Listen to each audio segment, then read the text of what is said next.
सभी फ्रेंड्स को मेरा प्यार भरा नमस्कार। आज के इस वीडियो में हम जानेंगे कि सद्गुण, रजगुण, तमोगुण क्या है और इनके हमारे जीवन में क्या भूमिका है।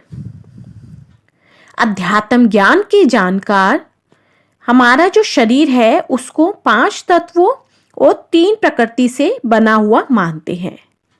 ये 3 जो प्रकृति है वे है रजोगुण, सतोगुण और तमोगुण। संसार के सारे भौतिक कार्यकलाप प्रकृति के गुणों के अधीन संपन्न होते हैं। यद्यपि प्रकृति के गुण परमेश्वर श्री कृष्ण से उद्भूत है, किंतु भगवान कृष्ण उनके अधीन नहीं होते हैं। सबसे पहले हम जानेंगे कि हमारे शरीर जो 3 प्रकृति से बना हुआ है उसमें जो सद्गुण है उसका क्या अर्थ है। अच्छे और सरल कर्मों की ओर प्रवृत्त करने वाले गुण को सद्गुण कहा जाता है।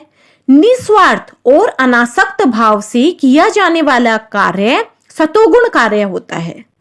सतयुग में अधिकांश इसी प्रवृत्ति के व्यक्ति थे, इसी वजह से उसे सतयुग कहा जाता था। सत्वगुण वाले व्यक्ति उच्च आशय, आध्यात्मिक शक्ति, निष्ठा और आस्था, परोपकार की भावना, उच्च संस्कार, आत्मबल व आत्मज्ञान, धैर्य, संतोष, सात्विक भोजन, सात्विक करने वाले, शांत चित्त आदि सकारात्मक गुणों से परिपूर्ण होते हैं। ऐसे व्यक्ति हमेशा आशावादी, प्रफुल्लित, संतुष्ट और आनंदी जीवन व्यतीत करते हैं। अब हम जानेंगे रजोगुण के बारे में। जब व्यक्ति का सत गुणों से पतन होता है तो वह द्वितीय श्रेणी यानी रजोगुण में आ जाता है। काम, क्रोध, लोभ, मोह सब नाथ नरक के पंथ। रजोगुण व्यक्ति तृष्णा, लालसा, अभिमान, यश की लालसा तथा आत्म केंद्रित विचार, आत्मकुंठा और दोषारोपण करने का स्वभाव, यह सब व्यक्ति के संस्कारों में गिरावट लाता है। मन, कर्म, वचन से उसे सामान्य मनुष्य बना देता है। ऐसे व्यक्ति यदि कोई शुभ कार्य भी करते हैं या परामर्थ यानी परोपकार का कार्य भी करते हैं तो उसके पीछे भी उनकी यश की लालसा या अन्य कोई अपेक्षा ही रहती है। इस वजह से ऐसे व्यक्ति निराशा और तनाव में रहने लग जाते हैं, भौतिक सुखों की प्राप्ति के लिए क्रियाशील रहते हैं और असंतुष्ट, अशांत, अति उत्साहित या निराश रहते हैं। अब हम जानेंगे तमोगुण के बारे में।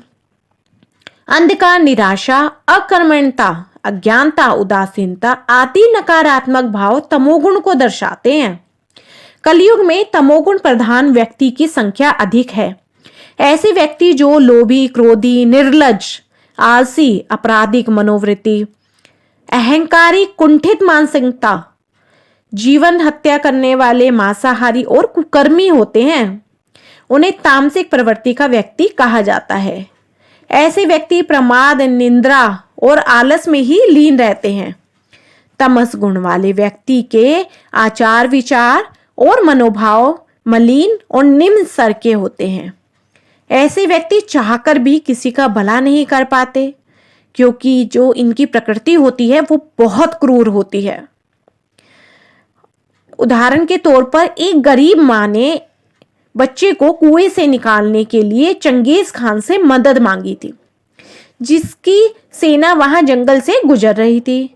चंगेज खान सहर्ष ही यानी खुशी से तैयार हो गया और बच्चे में भाला गाड़कर उसे कुएं से बाहर निकाल दिया, पर बच्चा तो भाले की वजह से मर गया। चंगेज खान को लगा कि वह कितना अच्छा है कि उसने एक महिला की मदद की। इससे सिद्ध होता है कि तामसिक प्रवृत्ति किस हद तक नकारात्मक होती है। तमोगुण मिट्टी का बर्तन है जिसके अंदर रहने पर लैंप एकदम व्यर्थ हो जाता है। भगवत गीता ज्ञान के अनुसार जैसे कि कहा गया है, यदा यदा ही धर्मस्य ग्लानिर्भवति भारत अभ्युत्थानम धर्मस्य तदात्मानं सृजाम्यहम् परित्राणाय साधूनां विनाशाय च दुष्कृतां धर्म संस्थापनार्थाय संभवामि युगे युगे। इसके अनुसार जब जब धरती पर अधर्म और तमोगुण प्रधान लोगों का वर्चस्व हो जाएगा तो धरती पर सतयुग और सद्गुणों की पुनः स्थापना की जाएगी। तीनों गुण रजोगुण ब्रह्मा जी हैं, सतोगुण विष्णु जी और तमगुण शिव जी हैं। ब्रह्म काल तथा प्रकृति दुर्गा से उत्पन्न हुए हैं तथा यह तीनों ही नाशवान हैं और भगवान श्री कृष्ण यानी परमेश्वर इन तीनों गुणों से बिल्कुल परे हैं। तो बोलो श्री कृष्ण भगवान की जय। तो फ्रेंड्स, आपको मेरी ये वीडियो पसंद आई हो तो मेरी वीडियो को ज़्यादा से ज़्यादा लाइक, शेयर एंड सब्सक्राइब कीजिए और बेल आइकन ज़रूर दबा दीजिए ताकि न्यू वीडियोस का नोटिफिकेशन आपको ऑन टाइम मिलता रहे। बोलो जय श्री कृष्ण।